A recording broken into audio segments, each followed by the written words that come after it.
Okay, this video is going to be part one of me going out and testing several things today on the range. And one of them was I was testing the Kerr bullet in my Pietta Remington 1858 revolver. Now, I've had this gun for a while. I shot it once, put it up for years, and I brought it down because I thought it was an ideal candidate to give a try to that Kerr bullet. Also, in this video, you'll see me using this little star capper. It's 3D printed thing, little 6 stars. I had some trouble with it, but I'll discuss that too. So what I'm going to do is, this video is part one.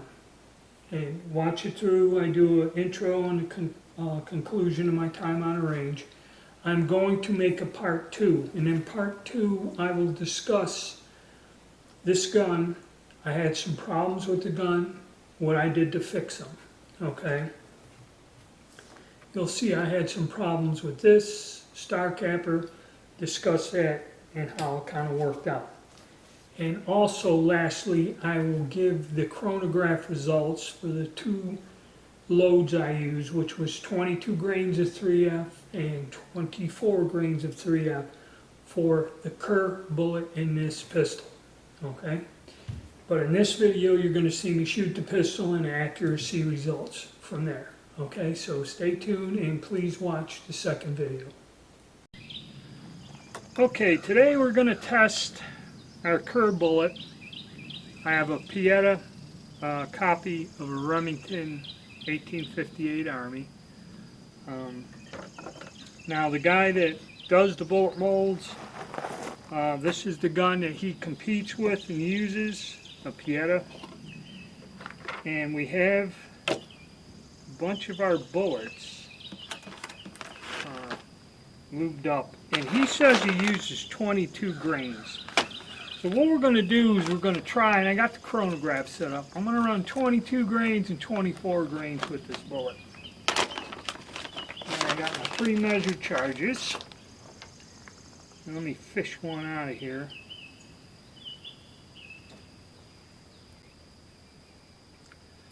Okay, like I said, I got my pre-measured 22 grain charge we're going to load in here. And what we're going to try first is using his technique of lubing the bullet, you know, where you kind of heat the bullet, heat the lube up, and this Kerr bullet does somewhat fit in there without any modification to the gun. And leaves the ring. So I'm going to load the 6 cylinders, and also because this is a Remington, there's a little bit difference in the way we cap it, and I'm going to try out this star capper, something also new that I haven't used before. Okay. Alright, so we have the gun loaded, excuse me, with 22 grains of 3F, and the bullets just dip lube like he shows at Eras Gone. And now, the Remingtons have the way these things are set. A snail capper won't work. So I bought one of these star cappers, and using number 11 caps, I'm going to try to cap this, which one of these would just break away, but I guess it's a down type of operation.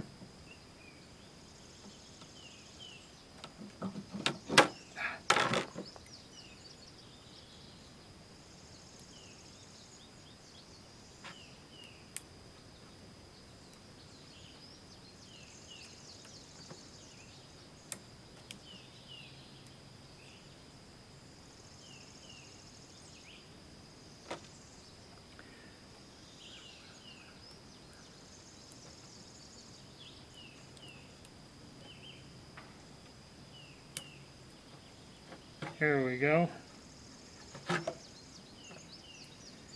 So we just get it down in there, push in, and pull it away. And that should get us to where we want to be.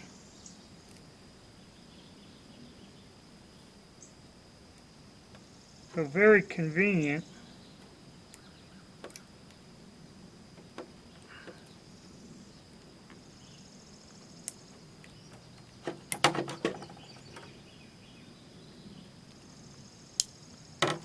Form of cap, because the snail capper won't go on this at all. Okay, so alright, we got it capped. Let's go see what it does. We're going to try the 22 grain off the rest at 7 yards and see what we end up with. Appears I got number 11 caps falling off.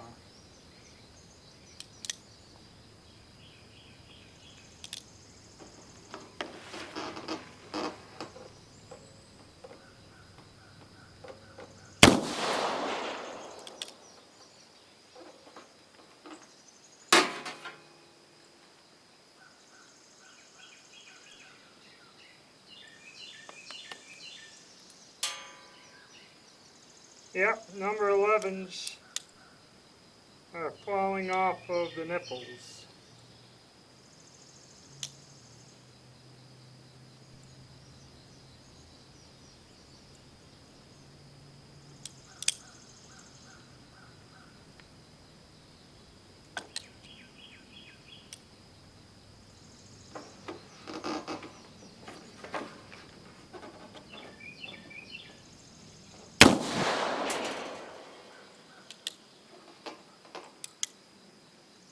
Well, that knocked all of them off.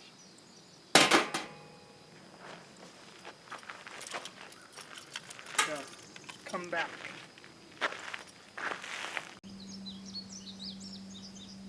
Okay, so I've recapped number 10 caps, and we're going to finish up our testing here.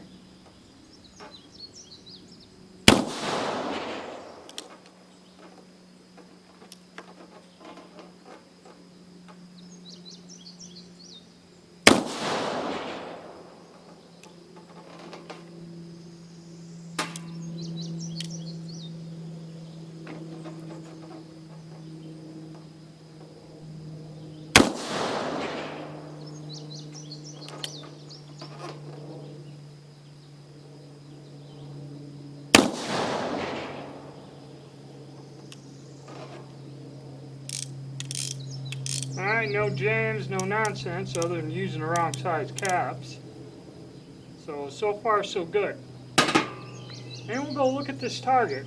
Accuracy, and this is at 7 yards. You might have a winner here with this one. Now this is Mark's favorite load. I'm going to try another load with 24 grains, which I used to Johnson & Dow.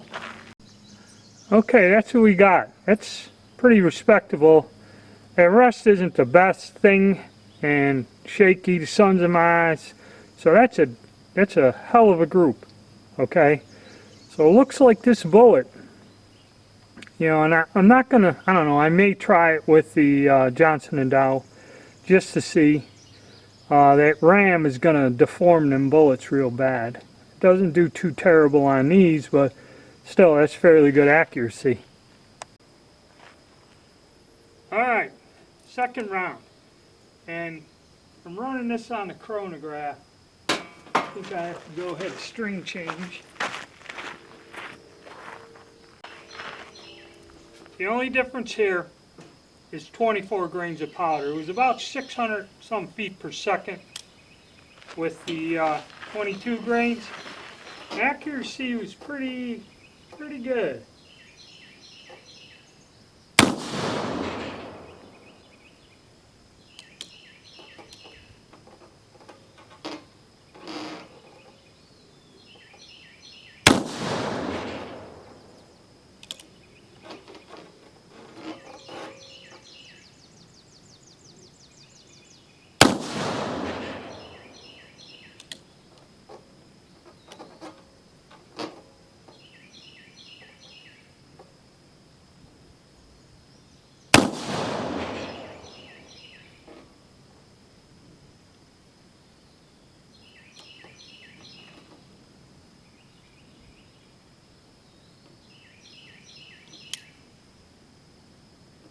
we got our first kind of hang up with a cap.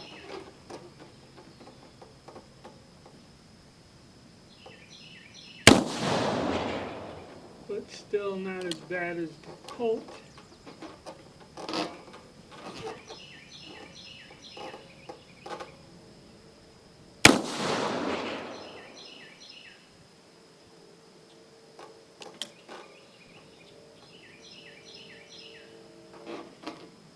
I believe that's it, guys.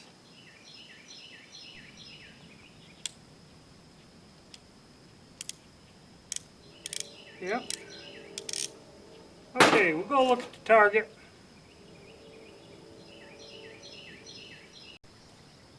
Alright, that's going to be a tough call because two of them were in the bull. One there, a couple flyers. You know, not much of an increase in velocity, but I don't know. We can try it again, get rid of the bench and that. We'll just shoot offhand and see what it does. But either or, the 22 or 24 grains is good. Plus, you know, how much of it's my shooting, you know. So we'll go run some more. I got chronograph results, so that's all I kind of need. Get a baseline of what this is doing. I'm going to try some of that 24 grain, 7 yards. Let's see what we get here.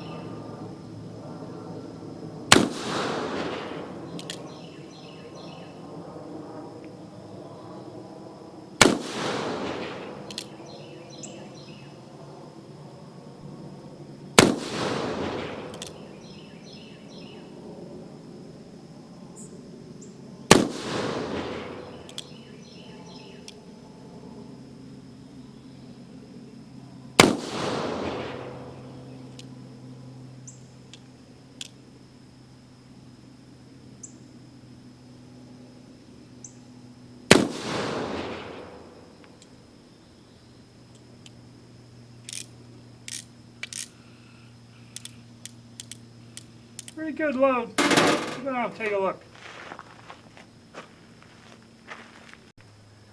Not too terrible. Still zung. Put one right through the center.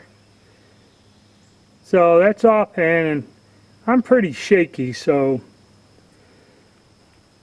I don't know. I'm going to have to say that 22 grain probably is going to be a bit more accurate, probably smoother to shoot. Maybe I'll run one 25 just to see. I'm going to do one more 24 grains, kind of see how this works out.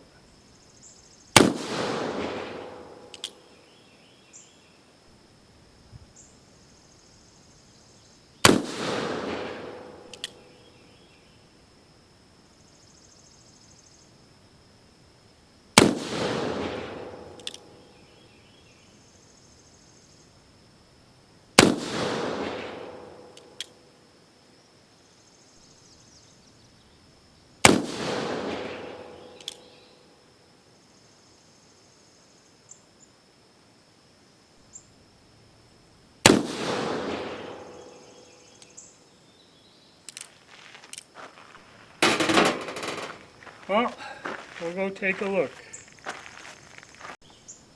Well, that time the 24 grain load did a job. Blew out the rest of the circle.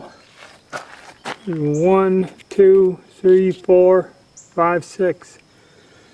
So I'm going to have to say, I'll give you my conclusions. I'll go over chronograph stuff in another video. But I think I'm going to put this one up. We'll do a conclusion on the bullet and the revolver. Alright, so testing out our Eras Gone Kerr bullet using the Remington 1858 Army by Pietta. I did say you can load that bullet in there without modifying the frame, but I'd like to drop the bullet in down here. So I may go and modify this frame so you don't have to kind of like get it up under there and kind of wiggle it in. So that will need a bit of a frame modification. I don't know if I'm going to do that or not.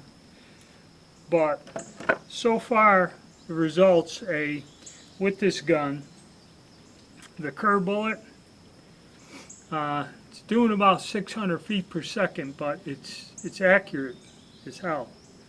You know, and it is heavier, I guess, than a round ball. So in this particular pistol, this bullet, it's pretty good. And either with the 22 grain load or with the 24 grain load, which is my favorite for the Johnson & Dow bullet in the 1860 Colt. And the nice thing is with that tapered base and the grease grooves, if you go to Eras Gone and look at how Mark lubes them, where he kind of heats the bullet in that and just get that little bit of lube. Also, I did a lubing video. That works fine. You don't need no wads. You don't need no over-the-top grease. And no chain fires, no nonsense, no problems. So I'm going to have to say that that's an outstanding bullet mold.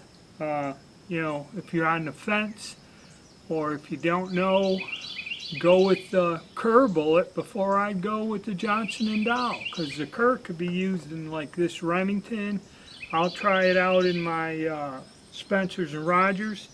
And now in the next video we're going to test out the new stainless steel nipples in my 1860, and we'll check out the Kerr bullet.